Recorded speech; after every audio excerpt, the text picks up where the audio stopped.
नमस्कार साथियों, स्वागत है आप सभी का स्टॉक गुरुवर के मॉर्निंग मार्केट एनालिसिस एपिसोड में। I am not a SEBI registered professional, so I suggest you please ask your financial advisor before making any financial decision, any investment plan. ये एजुकेशन के पर्पज से मैं एक वीडियो बना रहा हूं, जो मैं करता हूं, जो मुझे लगता है मैं आपसे शेयर कर रहा हूं। अगर किसी काम आएगा मुझे बहुत अच्छा लगेगा। इस एपिसोड में मैं शेयर करूंगा आज सुबह ग्लोबल मार्केट्स का मूड कैसा रहा, उनका हमारा बाजारों पर क्या असर पड़ने वाला है, गिफ्ट निफ्टी क्या इंडिकेट कर रहा है, गैप अप गैप डाउन, आज की हमारी मार्केट ओपनिंग को लेकर के निफ्टी और बैंक निफ्टी के वो लेवल्स जिनके हिसाब से मैं आज ट्रेडिंग करना चाहूंगा, और कल के वो इंपॉर्टेंट पॉइंट जिनके बेसिस पर मैं आज का अपना मार्केट मूव डिसाइड करूंगा। शुरू करने से पहले अगर अब तक आपने स्टॉक ग्रूवर चैनल को सब्सक्राइब नहीं किया है तो तुरंत सब्सक्राइब बटन पर क्लिक कर दीजिए, ये रहा साइड में, और नोटिफिकेशन बेल में ऑल को ऑप्शन चूज करके आप इस पे क्लिक कर सकते हैं अगर आप ऐसी वीडियो को पसंद करते हैं तो आगे बढ़ते हैं। तो आइए सबसे पहले ग्लोबल मार्केट्स पर नजर डाल लेते हैं। कल यूएस मार्केट्स पॉजिटिव मूड के साथ बंद हुए। नैस्डैक ने 0.07% की बढ़ोतरी दर्ज की, डाउ 0.37% के साथ पॉजिटिव में ग्रीन में क्लोज हुआ, और एसएनपी ने भी 0.23% की एक ग्रीन क्लोजिंग दी है। एशियन मार्केट्स की भी बात करें तो देखिए वो भी पॉजिटिव दिखाई दे रहे हैं। गिफ्ट निफ्टी आज एक वॉपिंग मतलब जबरदस्त, ये अभी ये फ्लक्चुएट कर रहा है 140 135 से 150 पॉइंट की गैप अप की एक इंडिकेशन दे रहा है। जब मैं वीडियो रिकॉर्ड कर रहा हूं तो मतलब 130 से 150 पॉइंट के आसपास ये दिखा रहा है कि इसके बीच में कहीं पे भी गैप अप हो सकता है। That's a very positive sign. आज मार्केट एक पॉजिटिव ओपनिंग इंडिकेट कर रहा है। कुछ इंपॉर्टेंट इवेंट्स भी हैं आज। आज बैंक निफ्टी की वीकली एक्सपायरी है, बहुत इंपॉर्टेंट है, इस पर हम ध्यान रखेंगे। कल निफ्टी की वीकली एक्सपायरी है जिसके लिए आज हम प्रिपरेशन जरूर करेंगे, और कल ही आरबीआई की एमपीसी मीटिंग का नतीजा भी आना है सुबह 10 बजे के आसपास। सो उसका भी हम ध्यान रखेंगे, जिसका अच्छा खासा असर हमें हमारे जो बैंक्स हैं उन पर देखने को मिल सकता है, और ये हफ्ता इसी हिसाब से थोड़ी सी हलचल भरा अवश्य रह सकता है। निफ्टी की बात करते हैं तो कल निफ्टी ने एक बुलिश कैंडलस्टिक पैटर्न दिखाया है।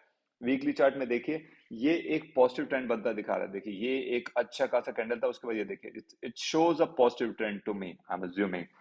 और डेली चार्ट्स की अगर बात करें, so let's come to this one. यहाँ पे देखिए तो अगेन लेवल्स लगभग कुछ वैसे ही हैं जैसे कल के थे, क्योंकि मार्केट ने इन्हीं के बीच में कल ऑसिलेट किया था। यहाँ से देखिए कल निफ्टी ने 157 पॉइंट गेन करने के साथ 21,929 पर क्लोजिंग दी थी। अब यहां से इसके लेवल्स पर टेक्निकल एनालिस्ट की राय माने तो 21,950 से 22,000 इसके लिए एक इमीडिएट रेजिस्टेंस हो सकता है, और जिसको आज ये जो गैप अप ओपनिंग शो कर रहा है गिफ्ट निफ्टी, उसके हिसाब से इसको क्लोज भी कर देना चाहिए। तो ये क्लोज करते ही देखिए नेक्स्ट लेवल 22,100 का ज्यादा दूर नहीं है मेरे ख्याल से। ऑल टाइम हाई भी हमें देखने को जल्दी ही मिल सकता है, ऐसा मेरा अनुमान है। नीचे की तरफ जो फिलहाल लग नहीं रहा है, बट यस अगर नीचे की तरफ जाता है so definitely we have these levels defined over there. 21,750 इसका एक इमीडिएट सपोर्ट रहने वाला है, उसके बाद इसके 4,650, और अगर उसके नीचे अगर हमें देखने को मिला तो 21,500, जिसकी गुंजाइश मुझे थोड़ी सी कम लग रही है। बैंक निफ्टी की अगर बात करते हैं, आइए देखिए उसकी पे भी नजर डाल लेते हैं। बैंक निफ्टी के चार्ट पे देखिए कल बैंक निफ्टी भी दबाव में था और 134 पॉइंट की गिरावट के साथ 45,690 पर इसने क्लोजिंग दी। आज एक इंपॉर्टेंट दिन है जहां बैंक निफ्टी की वीकली एक्सपायर है, बहुत अहम दिन है। फिलहाल बैंक निफ्टी 45,000 से 47,000 की रेंज में ऑसिलेट करता हुआ दिख रहा था। आज के गैप अप के बाद देखते हैं कहां पे ओपनिंग देता है, and then we have to see. यहां से इसके जो लेवल्स है उस पर टेक्निकल एनालिस्ट की राय माने तो देखिए हायर साइड पर 46,000 इसके लिए एक इमीडिएट रेजिस्टेंस जो अभी फिलहाल दिख रहा है, हो सकता है शायद इसको क्रॉस कर जाए, डिपेंडिंग आज कैसा रहने वाला है। बट अगेन ये एक रेंज है इसकी, ये बाउंड है, और उसके बाद अगर इसको क्रॉस करेगा तो 46,300 पर इसका एक रेजिस्टेंस देखने को मिल सकता है। उसको क्रॉस करने के बाद 46,500 की टेरिटरी भी हमें दिख सकती है, जिसकी संभावना आज मुझे लग नहीं रहा है, बट यस देखते हैं how it works over there. In case अगर यहां से बैंक निफ्टी डिसाइड करता है कि वो नीचे की डायरेक्शन में, लोअर डायरेक्शन मूव करता है, तो 45,500 एक इमीडिएट सपोर्ट होना चाहिए इसका, और अगेन उसके बाद 45,300 इसका अगला सपोर्ट होना चाहिए। So these are the levels of bank Nifty जिसके हिसाब से आज ये मूव कर सकता है, ऐसा मेरा अनुमान है। कल कॉल और पुट ऑप्शन डेटा की बात करता हूं, जिसमें मैक्सिमम कॉल ओपन इंटरेस्ट 22,500 पे दिख रहा है, और मैक्सिमम ये जो डेटा के अनुसार मैक्सिमम पुट ओपन इंटरेस्ट 21,000 पर दिख रहा है। काफी कॉल्स भी अनवाइंड हुई थी और पुट भी हुई थी इसमें।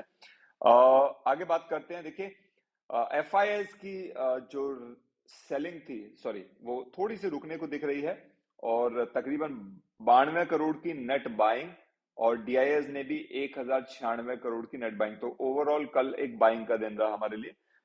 तो इन सभी इंफॉर्मेशन के साथ आज मैं सपोर्ट रेजिस्टेंस के टारगेट्स को ध्यान में रखते हुए अपने स्टॉप लॉस और टारगेट को सेट करने वाला हूं और मार्केट को मेरे सेटअप पर आने का वेट करूंगा। ध्यान रखिएगा, we will not follow the markets. मेरे को ऐसा लगता है कि मैं मार्केट को फॉलो नहीं करना चाहिए मुझे, क्योंकि मार्केट्स को चेज करने में चैलेंज आएगा। फॉलो करने का मेरा मतलब है कि अगर मार्केट एक ऐसे लेवल पे है जहां पे हमें एंट्री और एग्जिट का ध्यान रखना जरूरी है, तो कहीं मिड में जाकर के हम एंट्री एग्जिट करने की कोशिश करेंगे तो दोनों केसेस में मुझे लगता है हम कुछ गंवा सकते हैं। तो यस, सेटअप मतलब जो हम लेवल्स डिफाइन करते हैं अपने अपने हिसाब से, हर व्यक्ति का अपना होता है और टेक्निकल एनालिस्ट की राय बननी चाहिए, उसके हिसाब से will have to trade over there. आपका एनालिसिस क्या कहता है कमेंट में शेयर कीजिएगा। आई होप आपको एनालिसिस पसंद आया होगा। वीडियो को लाइक करिएगा। नमस्कार।